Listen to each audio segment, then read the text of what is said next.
सद्गुरूंकडे गेल्यानंतर सद्गुरू जे आपल्याला देणार आहेत ते ज्ञान जीवनामध्ये सगळ्यात महत्वाचं आहे।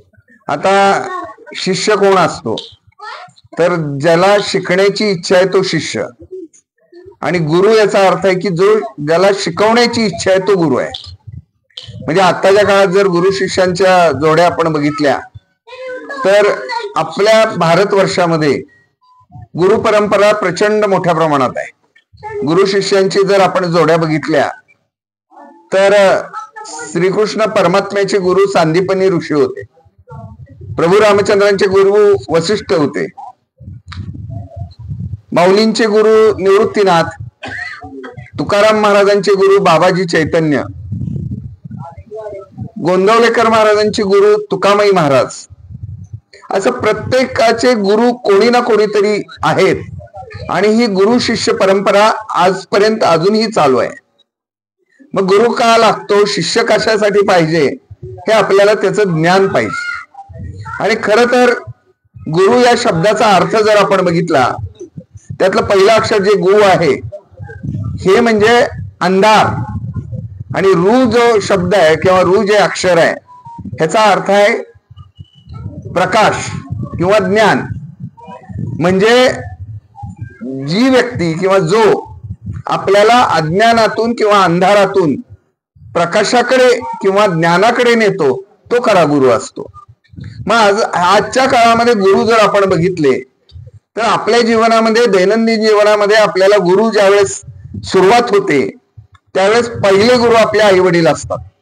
म्हणजे आई वडील आपल्यावर संस्कार करतात आणि ते गुरूंच्या ठिकाणी आहेत। आणि त्यानंतर आपण शाळेमध्ये गेल्यानंतर आपले शिक्षक आपले गुरु होतात, की जीवनामध्ये आपण जीवन जगत असताना चांगला नागरिक कसा बनावा, चांगला नागरिक कसं घडावा, या दृष्टीने आपल्यावर जे संस्कार करतात ते शिक्षक म्हणजे आपले दुसरे गुरु असतात। आणि तिसरे गुरु म्हणजे जीवनात तुम्हाला सर्व काही मिळवून देणारे हे तिसरे आध्यात्मिक गुरु, हे आपले तिसरे गुरु असतात। मग आता हे सगळं बघत असताना आपल्याला आपल्या जीवनामध्ये आपल्याला चांगला गुरु मिळाला पाहिजे। आतापर्यंत झालं, आपण शिक्षण झालं, सगळं झालं, पण आता माझं जीवन सुखी समाधानी झालं पाहिजे। मी पैसाही मिळवला, सगळं मला सुख आहे, ऐश्वर्य आहे, सगळं असं आपण म्हणतो, पण आपल्याला खऱ्या अर्थानं आपल्याला गुरु मिळावा असं जर वाटत असेल तर तो आध्यात्मिक गुरु आपण तपासून घेतला पाहिजे। हिंदीमध्ये एक म्हण आहे की पाणी पिओ छान कर, म्हणजे पाणी जे प्यायचंय ते आपल्याला घालून प्यायचंय, स्वच्छ पाणी प्यायचंय। पाणी पिओ छान कर आणि गुरु बनाओ जान कर, म्हणजे तो समजून उमजून गुरु केला पाहिजे। उगीच लोक म्हणतात म्हणून हा गुरु करा, तो गुरु करा, लोक फिरत बसलेत। आपण बघतोय सगळीकडे आज गुरूंची अवस्था काय आहे। म्हणजे सद्गुरु ब्रह्मचैतन्य गोंदवलेकर महाराजांनी म्हटलं की तुम्हाला गुरु करायचा आहे तर तो गुरु तुम्ही तपासून बघा। म्हणजे हा तपासायचा गुरु म्हणजे काय, तर तो तुम्ही जसा दिवसा तपासता तसा रात्रीही तपासा। म्हणजे स्पष्टपणे सद्गुरु ब्रह्मचैतन्य गोंदवलेकर महाराजांनी आपल्याला हे त्या काळात सांगितलं, म्हणजे त्या काळातलं त्यांचं वाक्य आहे। आणि आज जर आपण बघितलं तर खरोखर गुरूंची अवस्था, जे खरे तथाकथित गुरु आपण म्हणतो, कितीतरी गुरु आज तुरुंगात आहेत, तुरुंगाची हवा खात आहेत, त्यांच्यावर कलम कुठली कुठली लावलेत आपल्याला माहितीये, लक्षात येत आहे। मग ते खरे गुरु आहेत का, मी नावं घेत नाही, पण कितीतरी गुरु आज तुरुंगामध्ये आहेत। मग हे जर गुरु असतील तर खरे गुरु आपल्याला जीवनामध्ये शोधायचे, आणि खरा गुरु आपल्याला मिळाला पाहिजे, सच्चा गुरु आपल्याला मिळाला पाहिजे की जो आपल्या जीवनाचं कल्याण करणार आहे, लक्षात येत आहे। आणि म्हणून गुरु तपासून घेतला पाहिजे। आताच्या काळात सुद्धा परवा आपण बघितलं असेल, परवा अजूनही काही त्याच्या क्लिप्स येत आहेत युट्यूबवर वगैरे आपण बघतोय, पुण्यात पाषाण सूस बाणेर भागात एक तथाकथित भोंदू साधू झाला, सुशिक्षित, सगळे त्याच्याकडे येणारे सगळे शिष्य, महिला असू पुरुष असू द्यात, ते सगळे सुशिक्षित आहेत, उच्च शिक्षित आहेत, पण ते सगळे फसवले गेले। त्यांनी त्याच्या मोबाईल मध्ये एक ऍप लोड केलेलं होतं, आणि ते ऍप, त्या ऍपच्या माध्यमातनं हे त्यांच्या शिष्यांच्या याच्यावर ते डाउनलोड करून घ्यायचा आणि ते शिष्य महिला असू द्यात पुरुष असू द्यात घरी ते कशा पद्धतीमध्ये असतात काय काय करतात हे सगळं त्याला त्याच्या त्या आश्रमात बसून त्या बंधू साधूला दिसत होतं. म्हणजे ह्यांचे जे काय म्हणू आपण खाजगी जे जीवन आहे हे सगळं खाजगी जीवन सुद्धा हा साधू बंधू साधू हा घरी बसून बघायचा त्याच्या आश्रमात बसून आणि तो सांगायचा की तुम्ही आज हे कपडे घातले होते आता तुम्ही इकडे गेला होता तिकडे त्याला सगळं दिसत होतं त्याच्यावर आणि त्याच्यामुळे त्या लोकांचा विश्वास त्याच्यावर बसला आणि हा विश्वास बसल्यामुळे हा माणूस फसवायला लागला. या सगळ्या पुरुषांचं आणि महिलांचं त्यांनी लैंगिक शोषण करायला सुरुवात केली आणि अशा पद्धतीनं जर हे असे बंधू साधू असतील तर खरा गुरु जो आहे तो आपल्याला शोधणं गरजेचं आहे. आणि म्हणून मी नेहमी असं म्हणतो की गुरु करायचा तर तो जिवंत गुरु शोधू नका, जिवंत गुरु शोधू नका. आपल्याला कितीतरी सिद्ध पुरुष होऊन गेले. संत ज्ञानेश्वर महाराज असतील, संत तुकाराम महाराज असतील, संत एकनाथ महाराज असतील, संत नामदेव महाराज असतील, संत सावतामाळी महाराज असतील, नरहरी महाराज असतील, सेना महाराज असतील, गाडगे बाबा असतील, कितीतरी संत होऊन गेले. आणि नंतरच्या काळात आपण बघितलं की साईबाबा असतील, गजानन महाराज असतील, तुमचे गोंदवलेकर महाराज असतील, अक्कलकोटचे स्वामी समर्थ असतील, ही सगळी मंडळी हे खरे सत्पुरुष लक्षात येत आहे. त्यांच्यामुळे जीवनाचं आपलं कल्याण होतंय हे आपण लक्षात घेतलं पाहिजे. आणि म्हणून गुरु करताना आपण आपले डोळे उघडे ठेवून गुरु केला पाहिजे, जागरूक असलं पाहिजे. उगीच कुणालाही गुरु हा माणूस चालला इकडे तो तिकडे चालला, लोक भटकतायत अक्षरशः. भ्रमंती इतकी प्रचंड मोठ्या प्रमाणात चालली आहे आणि मग लोकांना त्याच्या ज्ञानापेक्षा दिखाव्याची जास्त आवड आहे. म्हणजे हा साधू एवढा मोठा सत्संग भरतो, लाखो लोक येतात म्हणजे हा मोठा, हे लोक मनामध्ये घेऊन चाललेले आहेत. पण खरी त्याची परीक्षा जसं गोंदावलेकर महाराजांनी सांगितलं की त्याची परीक्षा आपण घेतली पाहिजे आणि ती अतिशय चिकित्सा आपण केली पाहिजे. चिकित्सा केल्याशिवाय गुरु करायचा नाही. मग आता हा गुरु आपल्याला मिळणार, हा गुरु आपल्याला करायचा आहे ही भावना आपल्या मनामध्ये निर्माण झाली. आता गुरु जो असतो, हा गुरु जो आहे, हा गुरु जीवनामध्ये आपल्याला आपल्या जीवनात आध्यात्मिक जसं मार्गदर्शन करतो तसं प्रापंचिक सुद्धा मार्गदर्शन तो करत असतो. खरा गुरु लाभल्यावर आपल्या प्रपंच सुखाचा होतो आणि दुसरी गोष्ट म्हणजे आपण आध्यात्मिक जीवनामध्ये आत्मसुखाचा अनुभव घेतो. हा आत्मसुखाचा अनुभव प्रत्येकाला आला पाहिजे. आमच्या जीवनामध्ये आमचे गुरु आम्हाला भेटल्यानंतर आमच्या जीवनात काय परिवर्तन झालं ह्याचं चिंतन आपण केलं पाहिजे. लक्षात हा सगळीकडे जर आपण बघितलं म्हणजे अक्कलकोट असेल किंवा शिर्डी असेल, तुमचा शेगाव असेल, गोंदवला असेल, सगळीकडे आज तुम्ही बघितलं तर प्रचंड मोठी गर्दी सगळीकडे होती. खऱ्या सद्गुरूंचा शोध जो लोकांनी घेतलेला आहे त्यांना सापडलेले सद्गुरू ते खरे सद्गुरू आहेत, सच्चे सद्गुरू आहेत. आणि म्हणून या मार्गाने जाताना आज आपल्याला या सद्गुरूंच्याकडे जात असताना आपण आपली परीक्षा आपण केली पाहिजे. म्हणजे सद्गुरू ब्रह्मचैतन्य गोंदावलेकर महाराज असं म्हणतात की गुरु जर आपल्याला भेटायचा असेल तर आधी शिष्य तयार असला पाहिजे. शिष्य तयार असला पाहिजे. म्हणजे शिष्य तयार असणं याचा अर्थ काय की या शिष्याचं त्याच्यामधला सगळ्यात महत्वाचा पहिला गुण म्हणजे त्याचा अभिमान गेलेला असला पाहिजे. मग अभिमान गेलेला जर शिष्य असेल तर गुरु त्याला शोधत येतो, तुम्ही त्याला शोधायची गरज नाही गुरुला. लक्षात येत आहे. म्हणजे गुरु त्याला शोधत येतात आणि गुरु त्याला अनुग्रह देतात. आता हे सगळं अनुग्रह वगैरे ज्या गोष्टी आहेत आपण बघितलं की गुरु आपल्याला आपला गुरु झाल्यानंतर मग तो गुरु त्याला एखादे समजा आपण गोंदवल्याला गेलो आणि महाराजांना गुरु करून आपल्याला घ्यायचंय तर अनुग्रह तिथे दिला जातो. अनुग्रह याचा अर्थ काय की त्यांनी दिलेला जो मंत्र आहे, गुरूंनी दिलेला जो मंत्र आहे तो आपल्या कानामध्ये फुंकला जातो आणि तो मंत्र कानामध्ये एकदा फुंकला की आयुष्यभरासाठी तो आपला गुरुमंत्र राहतो. लक्षात येत आहे. आता इतर साधू संतांचे सगळे इतर जे सत्पुरुष वगैरे तथाकथित म्हणतात ते गुरु मंत्र देतात कानात, पण कानात दिलेला गुरुमंत्र त्यांचं म्हणणं असतं कुणाला सांगायचं नाही. बरोबर आहे. गोंदवलेकर महाराजांचा गुरुमंत्र मात्र खुला आहे, सगळ्यांना सांगितलेला आहे, श्रीराम जयराम जय जयराम, आणि सगळ्यांसाठी खुला आहे तो. म्हणजे तुम्ही अनुग्रह जरी घेतलेला नसला आणि जर तुम्ही श्रीराम जयराम जय जयराम म्हणत असाल तरीही तुमच्या जीवनामध्ये परिवर्तन व्हायला सुरुवात होते. पण जेव्हा गुरूंकडून तो मंत्र येतो तेव्हा मात्र आपलं जीवन बदलून जातं, हे आपण लक्षात घेतलं पाहिजे. म्हणून गुरु करायचा तर अनुग्रह आपण घेतला पाहिजे. अनुग्रहाला जे वजन आहे ते वजन कोरड्या नाममंत्राला नाही, हे आपण लक्षात घेतलं पाहिजे. गुरु आपल्यावर कृपा खूप मोठी करतात. किती कृपा असते, जे अनुग्रह ज्यांनी घेतला त्यांना ते निश्चितपणे लक्षात येतं की एका गुरूंकडं एक शिष्य येतो आणि तो शिष्य म्हणतो की आता म्हणे आता गुरुदक्षिणा गुरुपौर्णिमेला द्यायची आहे. गुरुपौर्णिमेला आपण गुरूंसाठी काहीतरी देणार, मग गुरुदक्षिणा द्यायची आहे. मग गुरुदक्षिणा मी काय देऊ आता, हे सगळं वैभव आहे, हे सगळं आहे, तुम्हीच मला दिलेलं आहे म्हणले, तुमचंच तुम्हाला कसं देऊ म्हणले, मी काय देऊ. म्हणून त्याने प्रश्न विचारला. त्यावेळेस ते म्हणले मी जे दिलेलं नाही ते तू मला दे. मग म्हणे तुम्ही सगळंच दिलेलं आहे, तुम्ही काय नाही दिलं, मला सगळं दिलंय, मी काय देऊ तुम्हाला. त्यावेळेस गुरूंनी असं सांगितलं की तुझ्यावर जो संस्कार झालेला आहे, बाहेरच्या गोष्टींमुळे जो संस्कार तुझ्यावर झालाय आणि तुझ्यामध्ये जो अभिमान आणि अहंकार उत्पन्न झालाय, तो अभिमान आणि अहंकार तू मला दे.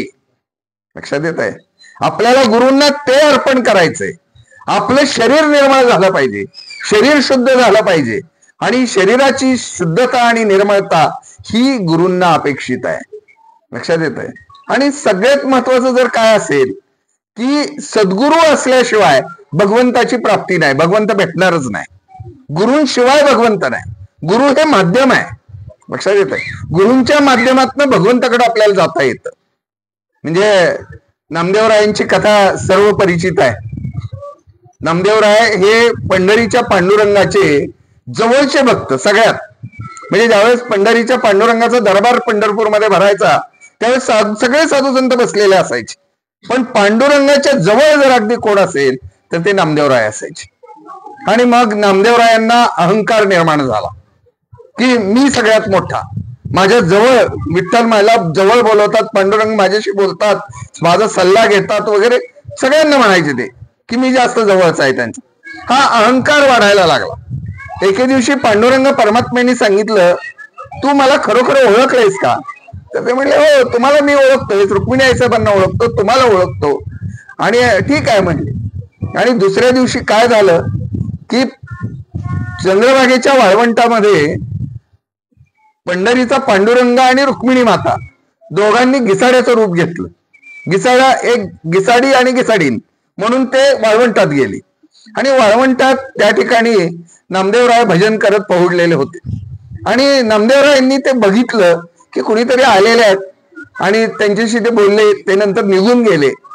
आणि परत संध्याकाळी ज्या वेळेस सगळे बसलेले असताना नामदेवरायाला पांडुरंगाने म्हणले की तू मला ओळखतोस ना. हो म्हणले ओळखतो. आज आपली भेट झाली का. नाही म्हणले आत्ताच आपण भेटतोय म्हणले. मग म्हणले त्यांनी सांगितलं अरे आपली दुपारी भेट झाली आहे, मी आणि रुक्मिणी माता दोघं आम्ही गिसाड्याच्या रूपात आलो होतो, तुला ओळखू आलं नाही.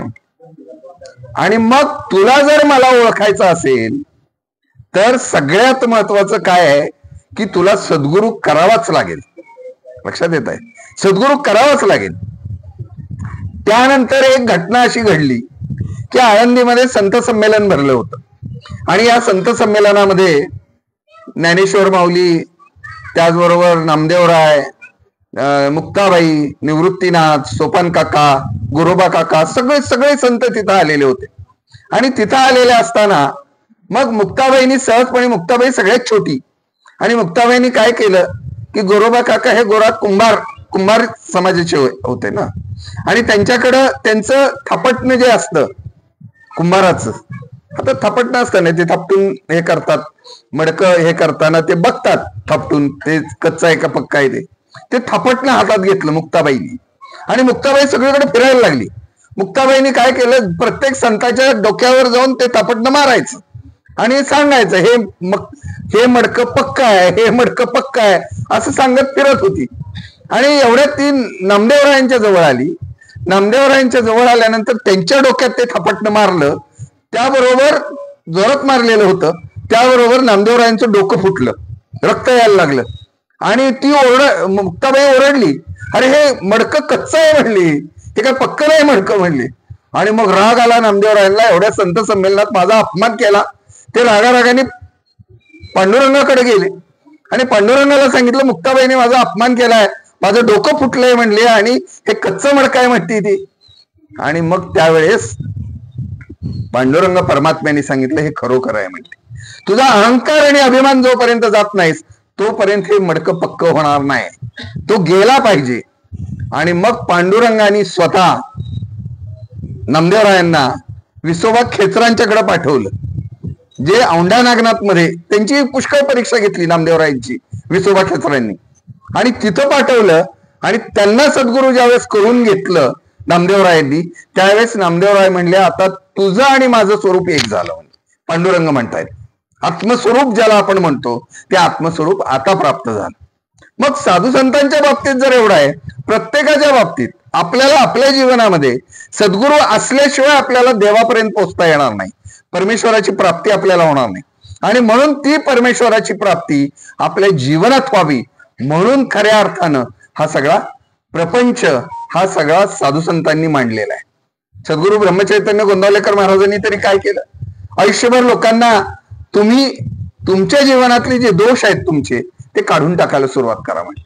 म्हणजे तुम्ही, महाराज नेहमी म्हणायचे की गोंदावल्याच्या माझं दर्शन घ्यायचंय ना तुम्हाला, तर माझं दर्शन घ्यायण्याआधी तुम्ही गोंदावल्याला आल्यानंतर माझ्या रामाकडे जा आधी म्हणायचे. थोरल्या राम मंदिरातल्या रामाचं दर्शन आधी घ्या. आधी तिथं दर्शन का घ्या, तर तुमच्यातले जे अवगुण आहेत, तुमच्यातले जे दोष आहेत ते तुम्हाला दिसायला सुरुवात. तो आरसा आहे म्हणले, तो प्रभू रामचंद्र तिथं उभा आहे, नुसतं उभा नाही, तुमच्या जीवनाचा तो आरसा आहे.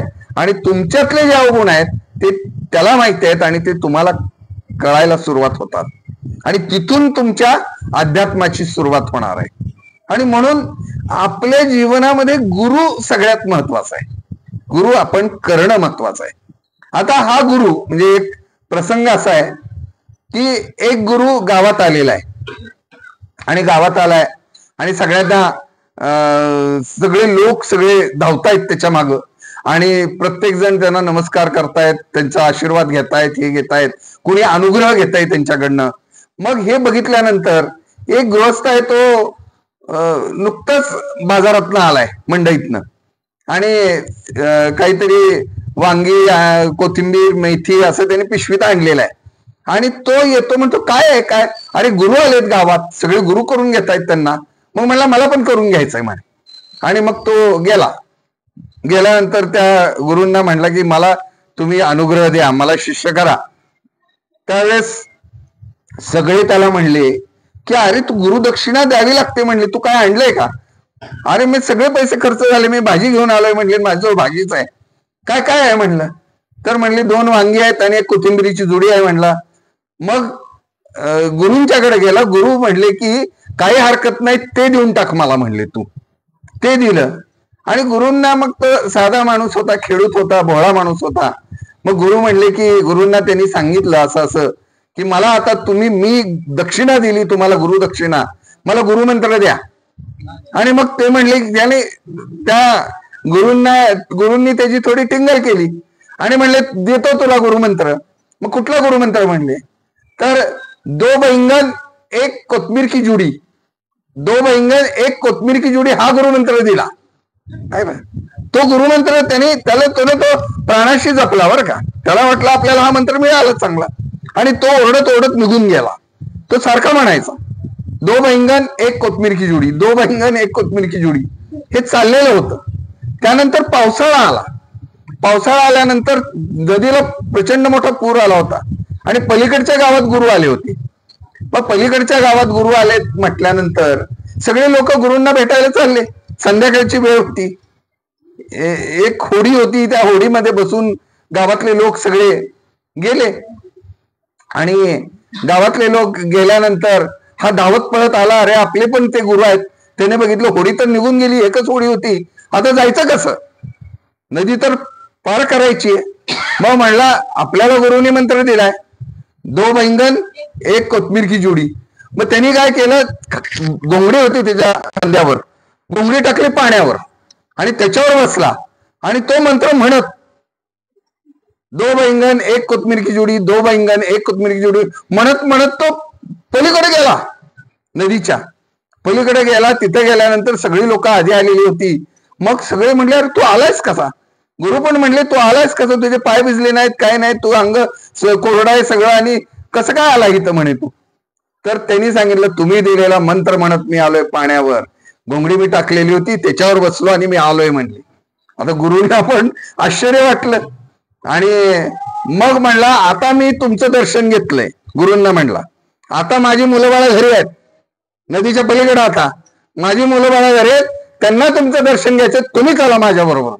आता गुरु घाबरले ना, गुरु म्हणले हा मंत्र तर मी दिला खरं, पण आता म्हणले या पाण्यात न जायचं मी बुडणार ना, नदी प्रचंड वाहते.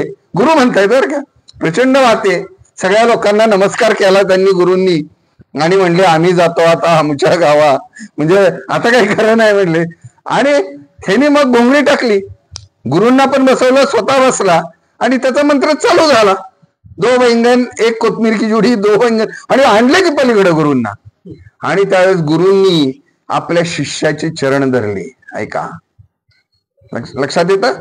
म्हणजे आत्ताच्या काळात मी तुम्हाला म्हणेन असं की गुरूंना आपला शिष्य हा सर्वोत्तम वाटला पाहिजे, आपला शिष्य हा खरा शिष्य आहे असं वाटलं पाहिजे, इतकं वर्तणूक आपली चांगली असली पाहिजे. लक्षात येत आहे. आपला अभिमान गेला पाहिजे, गर्व गेला पाहिजे, सगळं सगळं सगळं आपण सोडून दिलं पाहिजे आणि त्या सद्गुरूंच्या चरणी आपण लीन झालं पाहिजे. गोंदवलेकर महाराजांनी उदाहरण असं दिलंय की म्हणले तुम्ही तिकडे जाताना म्हणजे गुरु करायचा आहे, म्हणजे समजा आपण दही करायचंय तर विरजण लावतो आपण दुधाचं. मग विरजण लावल्यानंतर दुधाचं दही होईपर्यंत काही काळ लागतो. विरजण लावणं याचा अर्थ काय, गुरूंचा अनुग्रह मिळणं. लक्षात येत आहे. गुरूंनी तो गुरुमंत्र देणं आणि तिथून दही होणं. मग दही हे चांगलं झालं पाहिजे. काही वेळेस दही आंबट होतं, काही वेळेस दही चांगलं लागत नाही, पण दही चांगलं झालं म्हणजे तिथपर्यंत जो प्रवास आहे, अनुग्रहापासून अनुभवापर्यंतचा प्रवास, त्याला अमृतानुभव म्हणले. ते जीवनामध्ये अमृत आपल्याला मिळतं. लक्षात येत आहे.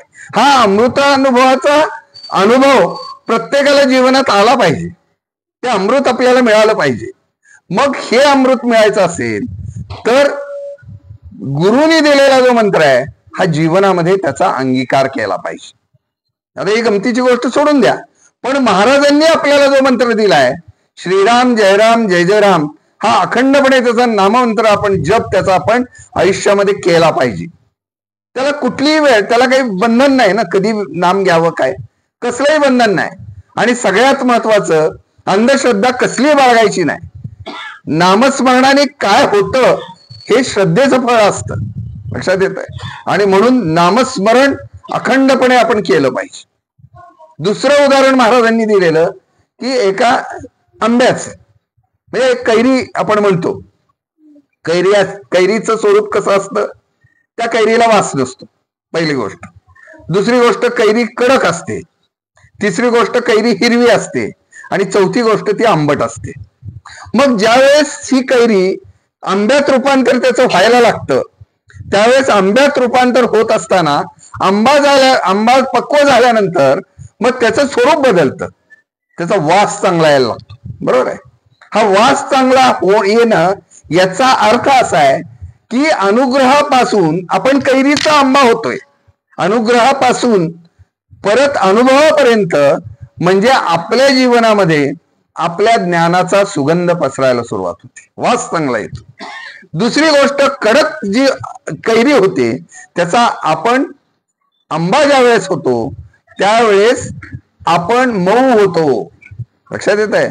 मऊ होणं याचा अर्थ आहे जीवनामध्ये आपल्या नम्रता येणं, लीनता येणं. नम्रता आली पाहिजे, लीनता आली पाहिजे. मग या सत्संगाचा उपयोग काय आहे? सत्संग जर करायचा आहे तर ह्या गोष्टी जीवनात आल्या पाहिजेत ना. म्हणजे कुणी आरे म्हणलं की आपण कारे म्हणायला तयारच आहे. एकमेकाच्या अंगावर धावून जाणं, साध्या साध्या बांधावरच्या 2 इंच 4 इंचावरनं भांडणं होणं, खून होणं, मारामाऱ्या होणं, हा म्हणजे काही सत्संगात राहण्याचा आपल्याला अधिकार नाही असं मी निश्चितपणे म्हणेन. ह्या गोष्टी जर अजूनही आपल्या जीवनात असतील तर मग अंगी लीनता आणि नम्रता आली पाहिजे. आपल्याला झुकता आलं पाहिजे. पुष्कळ लोकांना असं वाटतं की आम्ही माघार घ्यायची. आम्ही का माघार घ्यायची? माघार घेणं याचा अर्थ दुर्बलता आहे असं काही लोकांचं म्हणणं आहे. पण भविष्यामध्ये होणारा जो रक्तपात आहे, जी हिंसा आहे किंवा जे वाद आहेत, ते होण्यापेक्षा आपण जीवनामध्ये लीनता आणि नम्रता ठेवली तर बऱ्याच गोष्टी आपल्याला साध्य होणार आहे. हे आपण लक्षात घेतलं पाहिजे. म्हणजे ती लीनता आणि नम्रता आपल्यात आली पाहिजे. दुसरी गोष्ट अशी आहे की आपण जसं मी म्हणलं कडक कैरी कडक, त्यानंतर मी म्हणलं की कैरी म्हणजे आंबा तो मऊ झाल्यानंतर लीनता नम्रता येते, तसं त्यानंतर त्याची गोडी वाढायला सुरुवात होते. आंबा म्हणल्यानंतर कैरी आंबट असते ते परत गोड होतं, बरोबर. मग ही गोडी जी आहे, ही गोडी याचा अर्थ आपलं बोलणं, आपली वाणी ही गोड असली पाहिजे. लोकांना आपण गोड वाटलो पाहिजे, बरोबर. म्हणजे एखादी व्यक्ती भेटल्यानंतर त्याच्याबद्दल मनामध्ये चांगलीच भावना आली पाहिजे की ही व्यक्ती गोड बोलते, हिची वाणी चांगली आहे, हिचं सगळ्यांशी गोड आहे. हे ज्या वेळेस होईल त्यावेळेस खऱ्या अर्थानं तो अनुभव जीवनामधला आहे, अनुग्रहाचा. हे आपण लक्षात घेतलं पाहिजे. लक्षात येत नाही. त्यानंतर पुढची गोष्ट काय, ती एकतर कडकचं काय झालं, मऊ झालं. त्यानंतर दुसरी गोष्ट आहे की जो वास आहे तो वास पण आता चांगला यायला लागला, म्हणजे त्याच्या ज्ञानाचा सुगंध पसरायला लागला. तिसरी गोष्ट काय, जे पिकलेला आंबा आहे, बरोबर आहे, तो पिकलेला आंबा हा त्याचा रंग बदलला, बरोबर आहे. रंग बदलला म्हणजे हिरव्याचा तो पिवळा झाला. म्हणजे अनुग्रह घेतल्यापासून आपल्या जीवनामध्ये म्हणजे जे खरे सत्संगी, म्हणजे ज्याला मी खरं म्हणेन की ज्याच्यावर खरंच सद्गुरूंची कृपा आहे, त्याच्या चेहऱ्यावरचं तेज वाढताना आपल्याला दिसतं. लक्षात आहे, रंग बदलत जातो, हे तेज बदलतं. ही गोष्ट आपण ही लक्षात घेतली पाहिजे की आपल्या जीवनामध्ये परिवर्तन झालं पाहिजे. नुसतं गुरु करायचं नाही, गुरु केल्यानंतर त्या गुरूंनी जे जे सांगितलं ते त्या जीवनामध्ये आपण अवलंब करत राहायचं. जीवनामध्ये अवलंबलं पाहिजे ना, ते जीवनामध्ये त्याचा उपयोग झाला पाहिजे, जीवनामध्ये त्या गोष्टी आल्या पाहिजेत. आणि महाराजांनी खरंच सगळ्या गोष्टी, सद्गुरू ब्रह्मचैतन्य गोंदावलेकर महाराज म्हणतात की तुम्ही अनुग्रह घेतल्यानंतर तुमच्या वर्तनामध्ये काय बदल होतात याचं चिंतन तुम्ही केलं पाहिजे. काय काय होतंय, काय काय घडतंय, रोज परीक्षा आपली, बरोबर आहे. म्हणजे प्रगती पुस्तक आपलं. आता या जो आपला गुरुपौर्णिमेचा दिवस आहे, म्हणजे शाळेत जसं आपल्याला प्रगती पुस्तक असतं, प्रगती पुस्तकातलं सगळं वाचून दाखवतात. हा मुलगा ह्या विषयात किती मार्क आहेत, त्या विषयात त्याची प्रगती चांगली झाली किंवा इथं थोडं कमी पडलंय, हे झालंय, त्याचं बोलणं कसं आहे, चालणं कसं आहे, त्याचे टापटी, त्याची स्वच्छता आहे, ते सगळं जे काय असेल ते प्रगती पुस्तकातून येतं, बरोबर आहे. मग हे प्रगती पुस्तक जे आहे, हे गुरुपौर्णिमे दिवशी आपले सद्गुरू हे प्रगती पुस्तक तपासत असतात की गेल्या वर्षामध्ये याच्यामध्ये काय काय बदल झाला. 2 गोष्टी आहेत त्याच्यामध्ये, एक पहिला उत्कर्ष आणि दुसरं साधनेतली प्रगती. उत्कर्ष म्हणजे तुमच्या जीवनात, म्हणजे महाराजांनी सांगितलंय की नुसता परमार्थ आपल्याला करायचा नाही, प्रपंच करून परमार्थ करायचा आहे.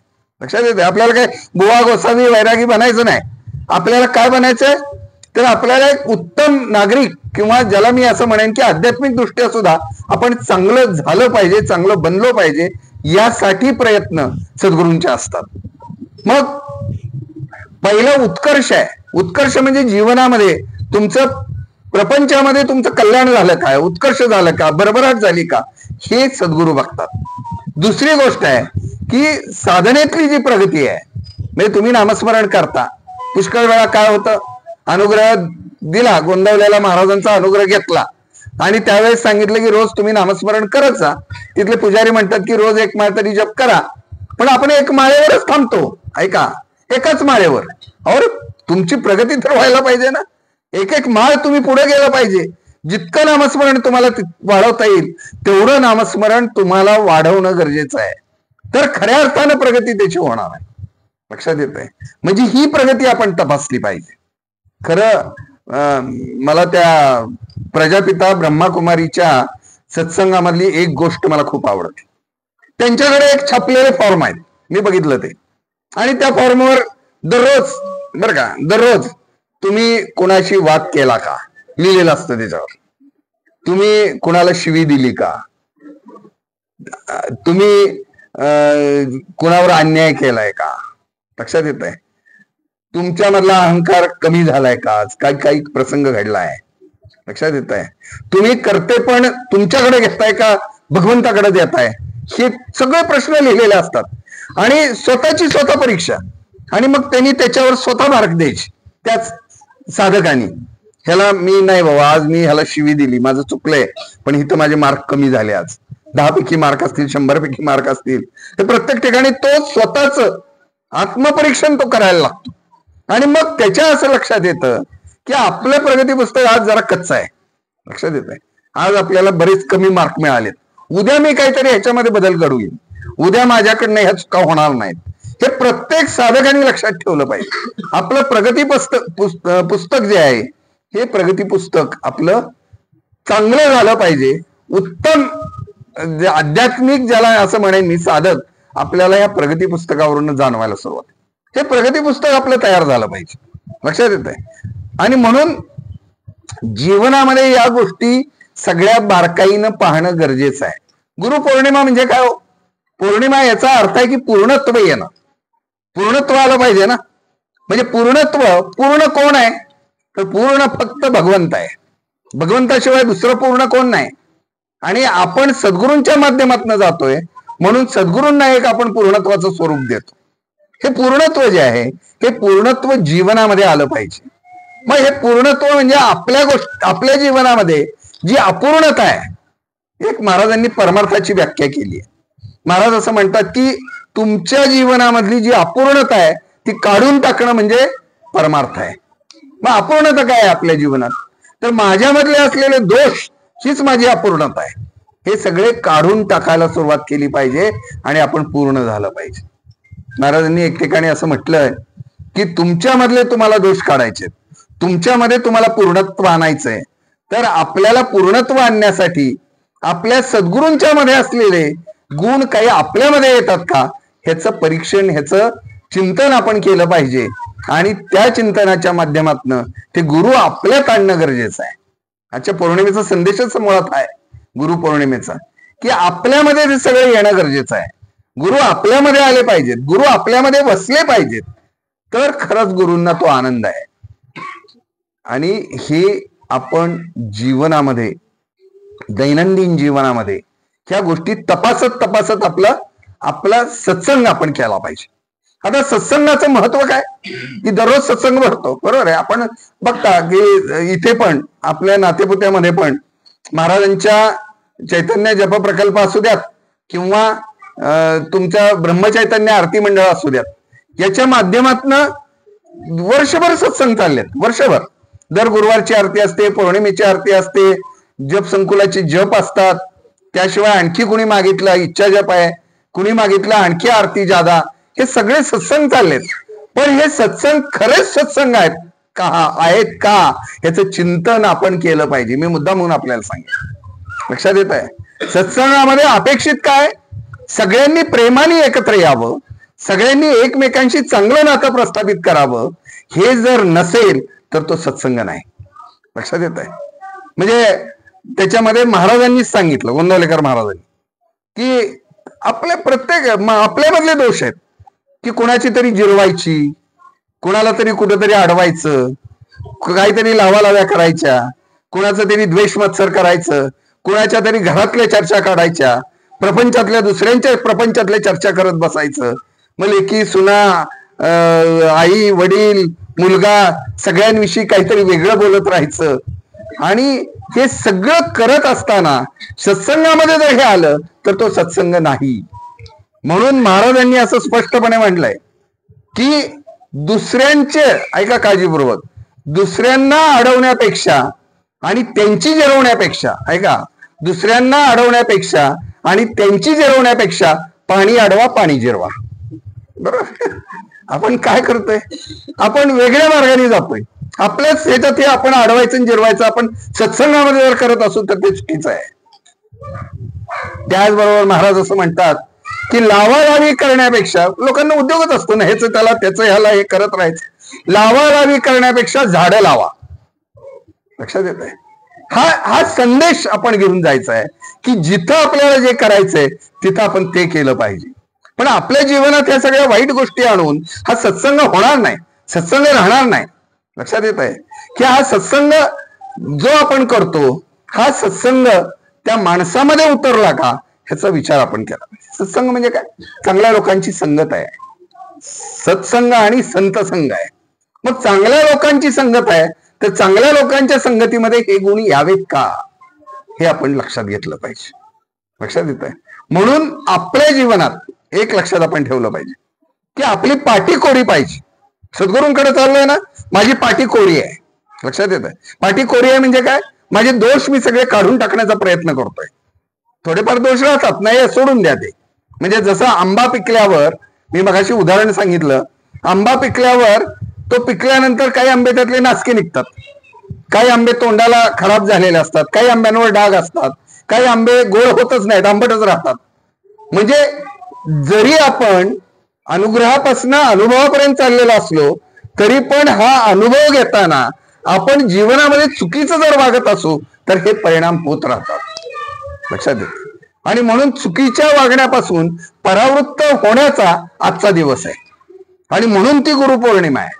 नुसतं म्हणायचं नाही 25 तास अखंड रामनाम जप, नुसतं नामस्मरण, नुसतं सत्संग हे फक्त म्हणण्यासाठी नाहीये.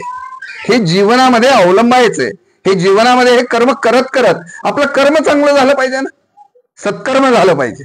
सत्कर्म होतं का ह्याचं चिंतन आपण केलं पाहिजे. आणि सगळ्या सत्कर्मांचा राजा जर कोण असेल तर तो म्हणजे नामस्मरण आहे. भगवंत आणि भगवंताचं नामस्मरण सगळ्या सत्कर्माचा राजा आहे. हे सत्कर्म जीवनामध्ये आलं पाहिजे.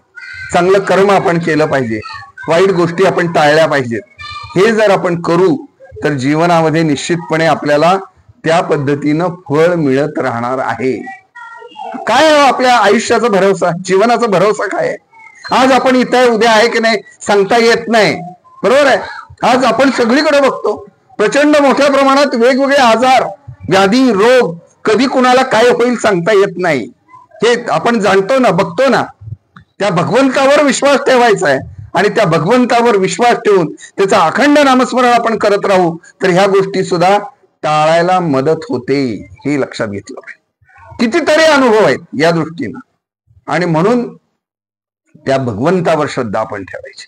मरण जे येतं मी तुम्हाला सांगतो, मरण जे येतं, मी आता आषाढीच्या वारीमध्ये, पायी वारीमध्ये मुद्दामहून एका प्रवचनामध्ये हे सांगितलं की जे मरण आपल्याला येतं, पुष्कळ लोक म्हणतात सुखासुखी गेला, तडकाफडकी गेला. अरे तसा जात नाही माणूस. मरणाच्या यातना प्रचंड मोठ्या असतात. यमासी नाही करुणा, यमाला करुणा नाही.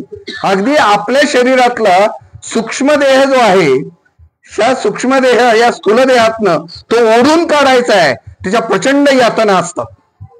हे किती यातना असतात तर शास्त्र असं सांगतं की एखादा विंचू चावल्यानंतर जेवढ्या यातना होतात त्याच्यापेक्षा कितीतरी अधिक पट हे 100 विंचू चावल्यानंतर होतात.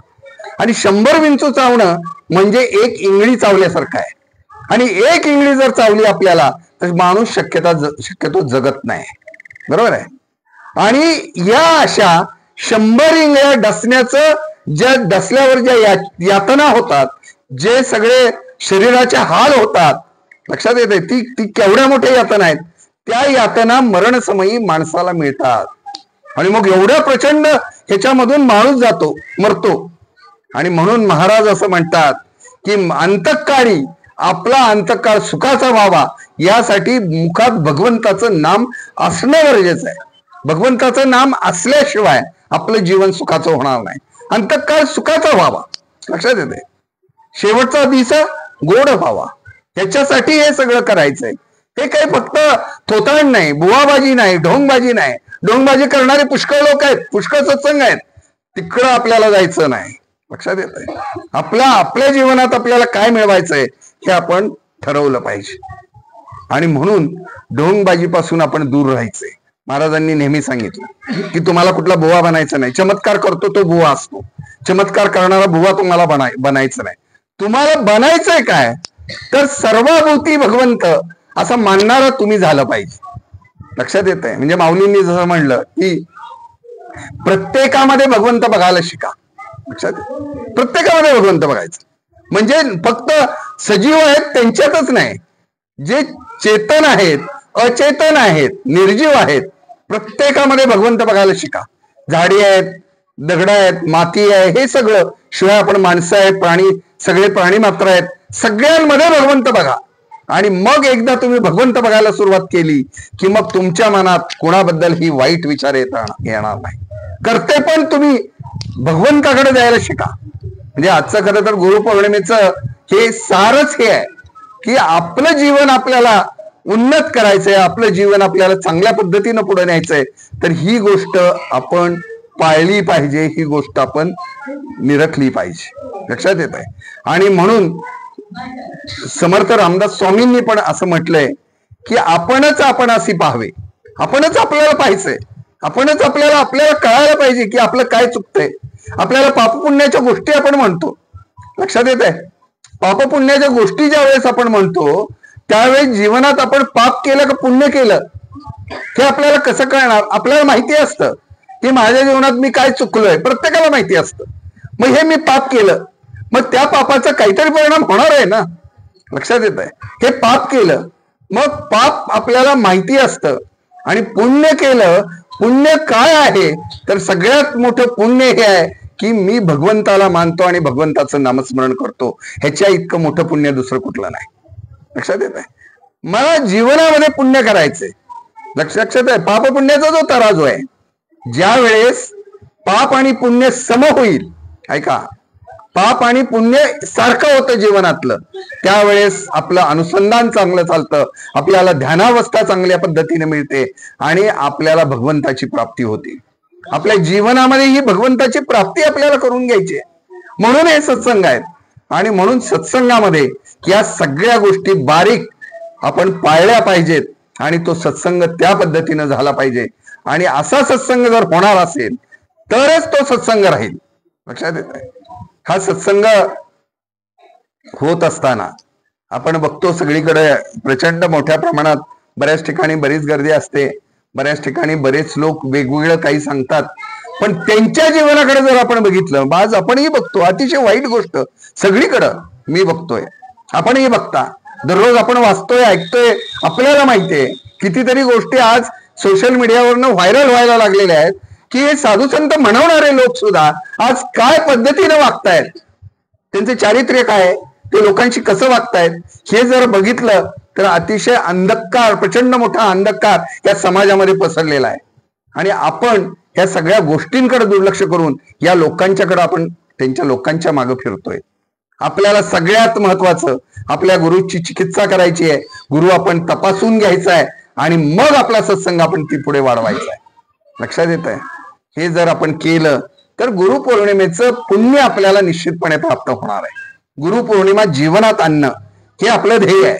म्हणून गुरुपौर्णिमा आहे, हे ध्येय आहे. वर्षातला सगळ्यात महत्वाचा दिवस आहे की आपण वर्षभर काय केलं ते सद्गुरूंना आपल्याला द्यायचंय.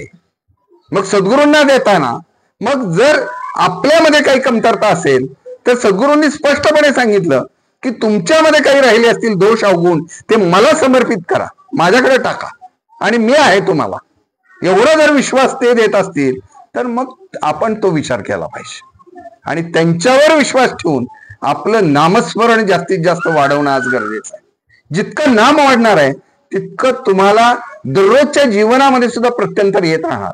करते पण किती असतं सगळं, हे मी केलं, ते मी केलं, हे माझं, ते माझं, हे सारखं डोक्यात आपलं तेच असतं. लक्षात येत आहे. हे मीपणा जो आहे, हा अहंकार आहे, तो आज आपल्याला काढणं गरजेचं आहे. एखाद्यानं घर बांधलं, घर बांधल्यानंतर वास्तुशांतीला ती व्यक्ती पुष्कळ लोकांना आमंत्रित करते. सगळे स्नेही असतात, आप्तजन असतात, पाहुणे असतात, सगळी मंडळी येतात आणि मग हा माणूस, यजमान माणूस जो असतो ते सगळं आपलं घर फिरून दाखवतो. सगळं घर फिरून दाखवतो. हा हॉल आहे, हे बेडरूम आहेत, हे आहे, ते आहे, सगळं सगळं सगळं दाखवतो. आणि हे दाखवत असताना त्याची कॉलर मात्र ताठ असते, हे मी केलं, माझ्यामुळं झालं. लक्षात येत आहे. पण ज्या भगवंताच्या कृपेनं ते झालं त्याची मात्र त्याला आठवण नसते. हे सगळं होतं ना, पृथ्वीवरचं चलन मनन ते आपण कोणी करत नाही, आपण निमित्त आहे. हे सगळं भगवंत करत असतो आणि म्हणून त्या भगवंताची आठवण आपण ठेवली पाहिजे. म्हणून सद्गुरू ब्रह्मचैतन्य गोंदवलेकर महाराजांनी एक वाक्य उच्चारलं. ते असं म्हणतात की अरे जे घर तू बांधलंस, ऐका काळजीपूर्वक, जे घर तू बांधलंस त्याच घरासमोरनं कधीतरी तुला बांधून नेणार आहेत याची आठवण तू ठेव. लक्षात येत आहे. मग हे इथंच राहणार आहे ना सगळं. पण आपल्याला मात्र अहंकार, आपल्याला अभिमान, माझं माझं माझं. म्हणून सद्गुरू वामनराव पैंची जी प्रार्थना आहे ही स्वतःसाठी प्रार्थना नाही, माऊलींचं पसायदान आहे, स्वतःसाठी नाहीये, लोकांसाठी आहे. वामनराव पै असं म्हणतात की हे ईश्वरा, सर्वांना चांगली बुद्धी दे, चांगलं आरोग्य दे. सर्वांना, आपल्याला स्वतःला म्हणत नाही. सगळ्यांना मिळालं म्हणजे आपल्याला मिळणारच आहे. सर्वांना चांगली बुद्धी दे, चांगलं आरोग्य दे. सर्वांना सुखात, आनंदात, ऐश्वर्यात ठेव. सर्वांचं भलं कर, कल्याण कर, रक्षण कर आणि तुझे गोड नाम मुखात अखंड राहू दे. ही विश्वशांतीची प्रार्थना आहे. आपण थोडं व्यापक झालं पाहिजे ना. आपली मन संकुचित आहेत, माझं माझं मी मी सारखं डोक्यात तेच आहे. हे सगळं सोडून दिलं पाहिजे. थोडंस व्यापकत्व आलं, थोडं व्यापक आपण झालो तर आपल्याला लक्षात असेल की जीवनात काहीतरी आनंद मिळायला सुरुवात होते. करा ना, लोकांना मदत करा, परोपकार करा. लोकांना काही गरज असेल तिथं आपण मदत केली पाहिजे. काही चांगले कामं चालले असतील त्यात आपण मदत केली पाहिजे. काही सामाजिक चांगले उपक्रम असतील त्याच्यामध्ये आपण मदत करू. चांगलं काही उभं राहत असेल तर त्याच्यात आपण काही आपल्याला सहकार्य आपलं करता येतं, सहभाग नोंदवता येतो. काही कितीतरी गोष्टी आहेत रोज, आणि ह्याच्यामध्ये जर आपण काम करू तर निश्चितपणे जीवनातला आनंद तुम्हाला मिळायला सुरुवात होईल. आणि हा आनंद मिळणं म्हणजे सगळ्यात महत्वाचा, आपल्याला आनंद जीवनातला मिळायला सुरुवात झाली याचा अर्थ सद्गुरूंना आनंद झालेला आहे. जीवनात समाधान, शांतता हे सगळं मिळावं म्हणून उत्कर्ष जे मी म्हटलं की आपला नामस्मरण, महाराज जे म्हटले की नामस्मरण हे प्रपंच आणि परमार्थामधला त्या दोन्हीच्या उंबरठ्यावरचा दिवा आहे म्हणजे. लक्षात येत आहे. उंबऱ्यावर दिवा आपण ठेवला, एकीकडे प्रपंच आहे, एकीकडे परमार्थ आहे, प्रकाश दोन्हीकडे पडणार आहे. म्हणजे नामस्मरण करत असताना फक्त आध्यात्मिक प्रगती होईल असं नाही, तर आपली आत्मिक उन्नती जशी होईल तसं प्रपंचामध्ये सुद्धा आपल्याला तो अनुभव येत जाणार आहे. प्रपंच सुद्धा आपला सुखाचा होणार आहे. आणि म्हणून ह्या गोष्टी आपण आज बारकाईने बघितल्या पाहिजे. मी आपल्याला सगळ्यांना नम्र आवाहन करणार आहे आज मुद्दाम म्हणून एक शेवटची 2-3 मिनिटं की इथं मायमावल्या आहेत आमच्या. आज आपण सगळीकडे बघतो की आज चित्र वाईट आहे अतिशय समाजामध्ये. आज आपली मुलं ऐकत नाहीत, मुली ऐकत नाहीत, त्यांना मनाला वाटेल तसं वागतात. बरोबर आहे. मी हे मुद्दा म्हणून आत्ताच्या वारीमध्ये पण सांगितलं की हे सगळी मुलं ज्या पद्धतीनं वागतायत, मुली ज्या पद्धतीनं वागतायत, त्यांना आता थांबवण्यासाठी किंवा त्यांच्यावर काही संस्कार आता तरी निदान व्हावेत यासाठी काय करावं लागेल याचं चिंतन केलं आणि ते तुमच्या समोर मी मांडणार आहे. सगळ्यात महत्वाचं की ज्या भगवंतामुळे आज आपण या पृथ्वी तलावर आहोत. 84 लक्ष योनी फिरून माणसाचा जन्म मिळालाय. हा काही सहज सोपा सुलभ जन्म नाही, अतिशय दुर्लभ असा जन्म आपल्याला प्राप्त झालाय. हा जन्म जर आपल्याला मिळाला नसता तर कुठेतरी पशुपक्ष्याचा, प्राणी मात्राचा जन्म मिळाला असता आणि कुठेतरी रस्त्यावर, रस्त्याच्या कडेला, गटारात, गोठ्यात, झाडावर कुठेतरी खितपत पडावं लागलं असतं. पण आपलं भाग्य थोर आहे. पूर्वजन्मीचं काही संकेत सुकृत चांगला असेल आणि आपलं प्रारब्ध चांगला असेल म्हणून आपल्याला माणसाचा जन्म मिळालाय. मग आता माणसाचा जन्म मिळाल्यानंतर आपण माणसासारखंच वागायला पाहिजे. पण दुर्दैवाने आज बहुतांश ठिकाणी माणूस हा माणूस न राहता जनावर बनल्याचं, पशु बनल्याचं चित्र आज आपण बघतो. मग या मुलांच्यावर संस्कार आज कशा पद्धतीनं झाले पाहिजेत म्हणून मी सगळ्यांना आपल्याला आव्हान करणार आहे. माझ्या मायमावल्यांना मी आव्हान करणार आहे. दररोज तुम्ही स्वयंपाक करता, घरामध्ये करता ना, दररोज स्वयंपाक करता. मी आपल्याला विनंती करणार आहे की स्वयंपाक करत असताना स्वयंपाकाला सुरुवात साधारण 1 तास वेळ आपल्याला एका स्वयंपाकाला लागतो घरातले. स्वयंपाक करताना स्वयंपाकाला सुरुवात केल्याबरोबर श्रीराम जयराम जय जयराम म्हणायला सुरुवात करायची. लक्षात येतं. मग कुणाशी बोलायचं नाही, सासूशी बोलायचं नाही, सुनेशी बोलायचं नाही, कुणाशी बोलायचं नाही. आपलं आपलं नामस्मरण करत करत स्वयंपाक करायचा. 1 तास चांगला जप होईल ना. माळ हातात घ्यायची नाही, काही नाही. आपल्या हाती काम मुखी नाम तर हृदयी राम. आणि माळ घेऊन बसायचं असं काही नाही. तुम्ही नामस्मरण करत करत स्वयंपाक करा. 1 तास स्वयंपाक झाला, संध्याकाळचा परत 1 तास नामस्मरणात स्वयंपाक. हे जे अन्न आहे, ऐका काळजीपूर्वक, हे नामस्मरणात बनवलेलं अन्न, हे अन्न, हे स्वयंपाक राहत नाही तर त्याचा प्रसाद होतो. हे आपण लक्षात घेतलं पाहिजे. हा प्रसाद होतो. आणि हा प्रसाद जर आपल्या घरातल्या लोकांनी दररोज भक्षण केला तर त्यांच्या वृत्ती बदलत जातात, त्यांच्यात परिवर्तन होताना तुम्हाला निश्चितपणे जाणवेल. हा विश्वास सद्गुरूंच्या माध्यमातून मी आपल्याला देतोय. आणि म्हणून दररोज हे आपल्या जीवनात करा. आज गुरुपौर्णिमा आहे, उद्यापासून सुरुवात करा. काय परिवर्तन काय होतंय, काय बदल काय घडतोय हे आपल्याला लक्षात येईल. नवरा दारू पिऊन येत असेल, मारझोड करत असेल, घरात वाईट वागत असेल, मुलाबाळांच्यावर संस्कार होत नाहीत, मुलं मुली चांगलं वागत नाहीत, कुठे पतनाच्या गोष्टी घडतायत, चारित्र्याच्या बाबतीत शिंतोडे उडवले जात आहेत, वेगवेगळ्या बऱ्याच गोष्टी आहेत. मी तुम्हाला सांगत नाही, तुम्ही दररोज बघता, ऐकता, सगळं माहिती आहे तुम्हाला. मग ह्याच्यामध्ये काही बदल झाला पाहिजे म्हणून घरामध्ये भगवंत आणण्याची गरज आहे. म्हणून दररोज नामस्मरण. तुम्हाला जर हे अन्न जर तुम्ही दररोज खाल्लं, घरातला जर तो प्रसाद जर दररोज खाल्ला, तर तुम्हाला गोंदवल्याला सुद्धा जाण्याची गरज नाही. गोंदवलाच आपल्या घरामध्ये येणार आहे आणि तोच प्रसाद तुमच्या घरामध्ये होणार आहे. हे आपण लक्षात घ्या. आणि म्हणून जीवनामध्ये आपल्याला ह्या गोष्टी पाळत पाळत पुढे जायचंय. दरवर्षाची येणारी गुरुपौर्णिमा, माझ्या जीवनात काय बदल झाला, काय परिवर्तन झालं, सद्गुरूंनी मला काय दिलं, ह्याचा विचार, ह्याचं चिंतन करत करत आपण पुढे जाऊया. आणि म्हणून आज खूप आनंद झाला. सद्गुरूंनी आज जे जे मनामध्ये आणलं, जे जे काही, खरं तर हे सगळं मी तुम्हाला असं म्हणेन प्रत्येक ह्याला, की पुष्कळ वेळा असं होतं की प्रवचनासाठी काही तयारी करावी लागते का, काही वाचावं लागतं का. मी तुम्हाला सांगतो की राम असा शब्द आहे, ऐका, र अधिक आ अधिक म, बरोबर, 3 अक्षर आहेत ती. पण त्या 3 अक्षरांमधलं जे र अक्षर जे आहे हे अग्नी तत्व आहे, आ अक्षर जे आहे ते आदित्य तत्व म्हणजे सूर्याचं तत्व आहे, आणि म आहे जे त्याचं मकार तत्व म्हणजे चंद्राचं शीतल तत्व, अमृत तत्व आहे. पण हे तिन्ही तत्व जर एकत्र येत असतील तर या तत्वामध्ये जीवनामधला आदित्य तत्व जे आहे, आ म्हणतोय ते, ह्या आदित्य तत्वामुळं जीवनातला अंधकार जाऊन जीवनामध्ये प्रकाश यायला सुरुवात होते. आणि हा जीवनातला प्रकाश आला की मग तुम्हाला काही वाचावं लागत नाही. ऐका काळजीपूर्वक, तुम्हाला काही, तुमच्या ज्ञानाचे जे कंगोर आहेत त्याला अधिक ते धारदार करण्याचा प्रयत्न या माध्यमातून होतोय, सद्गुरू करतात. आणि म्हणून आपल्याला सुद्धा प्रत्येकाला हे ज्ञान प्राप्त होणे गरजेचं आहे. नामस्मरण फक्त तेवढं आपलं झालं पाहिजे, नामचिंतन तेवढं आपण केलं पाहिजे. आणि सगळ्यात महत्वाचं की श्रवण तुम्ही करताय, ऐकताय, श्रवण करून त्याचं चिंतन आवश्यक आहे.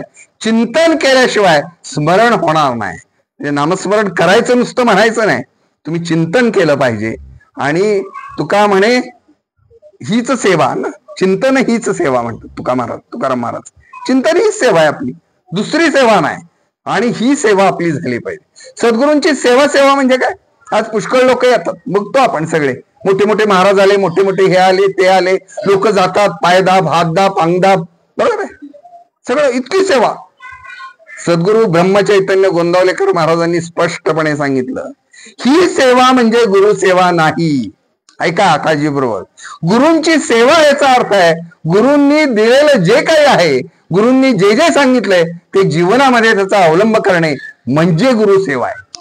त्यांनी नाम दिलं, ते नाम आपण घेतलं पाहिजे. ते म्हणजे लोकांशी चांगलं वागा, चांगलं वागलं पाहिजे. करते पण तुमच्याकडे ठेवू नका, आपल्याकडे घेतलं नाही पाहिजे, ते भगवंताकडे दिलं पाहिजे. लक्षात येत आहे, अभिमान अहंकार सगळा गळून पडला पाहिजे, तोही भगवंताकडे द्यायला पाहिजे. हे सगळे जे गुण आहेत ना, हे सगळे गुण येणं म्हणजे जीवनात काही परिवर्तन होणं आहे.